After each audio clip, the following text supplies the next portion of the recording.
యేసుక్రీస్తు మధురమైన నామములో మీ అందరికీ మన జీసస్ లవ్స్ ప్రేయర్ మినిస్ట్రీస్ తరపున వందనాలు తెలియజేస్తున్నాను. దేవుడు అనుగ్రహించిన మరొక నూతన దినాన్ని బట్టి, ఈ ఉదయకాలపు సమయాన్ని బట్టి దేవాది దేవునికి వందనాలు తెలియజేస్తున్నాను.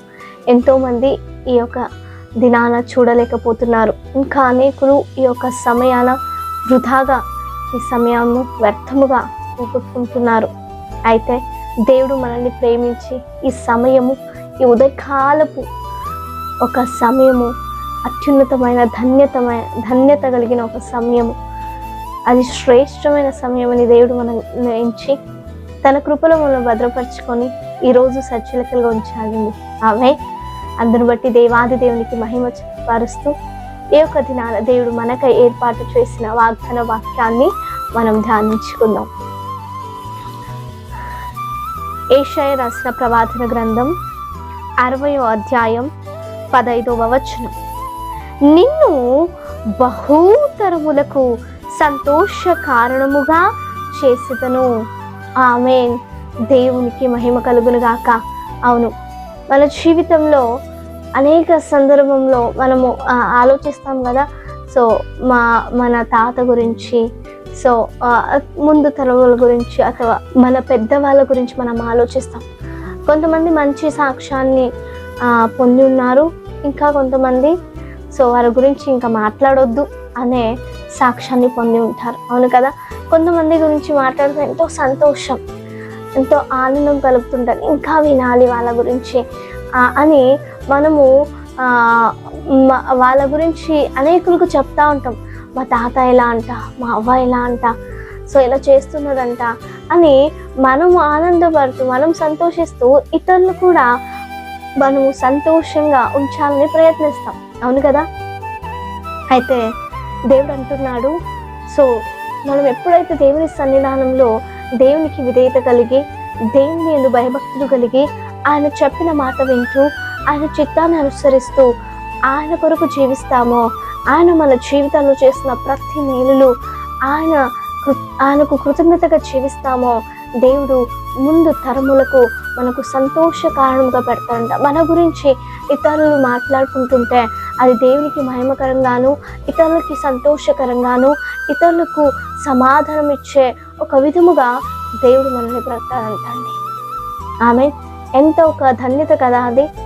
సో కొంతమంది గురించి మనం మాట్లాడుకుంటే సో మరీ చెడు సాక్ష్యాలు వింటూ ఉంటాం. చాలా బాధ కలుగుతూ ఉంటుంది కొంతమంది గురించి. వీళ్ళు మన కుటుంబంలో పుట్టారా, మన వంశమా అని, మన కుటుంబమా అనుకొని, మన క్రైస్తవంలో ఉన్నారా, ఇలాంటి వాళ్ళు కూడా ఉన్నారా అని ఆలోచిస్తాం. అటు రీతిగా మన సాక్షి ఉండకూడదు. ఇలాంటి వాళ్ళు కూడా ఉన్నారా, వీళ్ళు మన కుటుంబంలో పుట్టారని గర్వంగా చెప్పుకునేలాగా, సో దేవునికి మహిమకరంగా ఉండేలాగా మనం జీవించాలి. ఇప్పుడు అబ్రహాము గురించి మనం చెప్పుకుంటే ఎంతో సంతోషిస్తాం. విశ్వాసులకు తండ్రి ఆయన. ఆ విశ్వాసం నుంచి మనము కూడా నేర్చుకుంటున్నాం. పిల్లలారా, దావీదును చూసి దేవుడికి హృదయానుసారుడు దావీదు. మన పితృలు వాళ్ళ గురించి మనం వింటే ఎంతో ఆనందిస్తాం. మనము కూడా నేర్చుకుంటూ ఉంటున్నాం వారి యొక్క సాక్ష్యాన్ని బట్టి. అవును కదా. ఇంకా ఎంతోమంది ఉన్నారండి.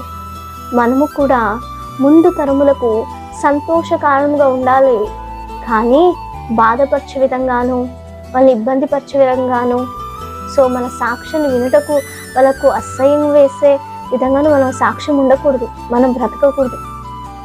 బ్రతికేది కొన్నాళ్ళండి. అయితే ఎన్నాళ్ళు బ్రతుకుతామో అన్నాళ్ళు దేవునికి మహిమపరిచే విధంగా, దేవుడు మనల్ని మెచ్చుకునే విధంగా, దేవుడు మన సాక్ష్యం వింటూ ఆయన సంతోషించే విధంగా, మనల్ని ఇతరులకు సంతోషకరంగా ఉంచే విధంగా మనం ఉండాలి. అవును కదా. ప్రయత్నిద్దామా, ప్రార్థిస్తామా, అయ్యా ఎన్ని రోజులు బ్రతుకుతామో తెలియదు, మా ఆయుష్ అల్పకాలమే, గడ్డి వంటిది. అయితే బ్రతికినంత కాలం ముందు తరములకు ఒక మాదిరిగాను, ఒక సంతోష కారణంగాను, ఒకరికి నెమ్మది ఇచ్చేవారిగాను, మా ద్వారా ఇతరులు నేర్చుకునే ద్వారా వారి గాను మేము కృపను చూపించండి తండ్రి. అవును కదా. మనం ఎప్పుడు అలా బ్రతుకుతామంటే దేవునికి ఇష్టంగా మనం జీవించినప్పుడు మనని దేవుడు అలా నిలబెడతాడండి. అబ్రహాము, ఇసాకు, యాకోబు, పేతురు, యాకోబు, స్టెఫెను, అవును కదా. అయితే అదే ఒక నూతన నిబంధనలు మనం చూసినట్లయితే శిష్యుల గురించి మనం వింటే, అవును దేవుని కోసం సజీవ సాక్షులయ్యారు, ఎంతో గొప్ప సేవ చేశారు, అలా సేవ చేయాలి, తలకిందులు చేసే సేవ చేశారు వాళ్ళని ఒక పేరు పొందారు. వాళ్ళ గురించి వింటే మనం అలాగే సేవ చేయాలి, మన పిల్లలు అలాగే బలంగా ఉండాలి అని ఆశపడతా ఉంటాం. అదే నూతన నిబంధనలో మనం చూస్తే అనన్య సఫర్ గురించి మనం సాక్ష్యం ఏం చెప్తామండి? మంచి సాక్ష్యం పొందుకున్నారా వాళ్ళు? దేవుని ఆత్మను దూషించారు, దుఃఖపరిచారు, ఆ క్షణమే మరణించారు. ఎలాంటి సాక్ష్యం కావాలి మనకి? అనన్య సఫేర లాగా సాక్ష్యం పొందుకాలా? అయితే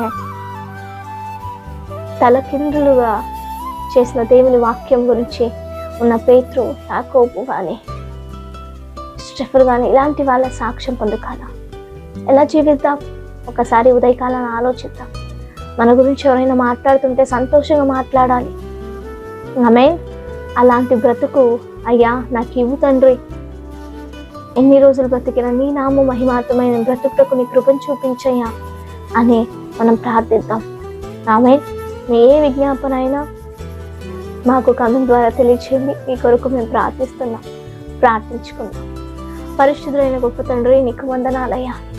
అయ్యా ఉదయకాలపుతో మాతో మాట్లాడావు అయ్యా, మమ్మల్ని తరతరములకు సంతోష కారణంగా చేస్తా అన్నావు తండ్రి. అయ్యా నీలో భయభక్తి కలిగి, నీలో విశ్వాసము కలిగి, నీ మాటలను అనుసరించు వారముగా అనేకులకు మాదిరిగా, అనేకులకు మన సాక్షి వింటూ అయ్యా నా సాక్షి విన్నప్పుడు అయ్యా సంతోషంగా వాళ్ళు కూడా నేర్చుకునే విధంగా మా జీవితంతో కృపను దయచేయండి అప్పా. ఒక దినాన అయ్యా నీ అడుగు చాలు నడుటు కృపను అనుగ్రహించండి. ఈ వాక్యంలో అందరినీ దీవించండి, ఆస్వాదించండి. యేసుక్రీస్తు నామములో అతి వినయంతో బ్రతిమలాడి అడిగి వేడుకొని పొందిన గొప్ప తండ్రి. ఆమేన్. Praise the lord.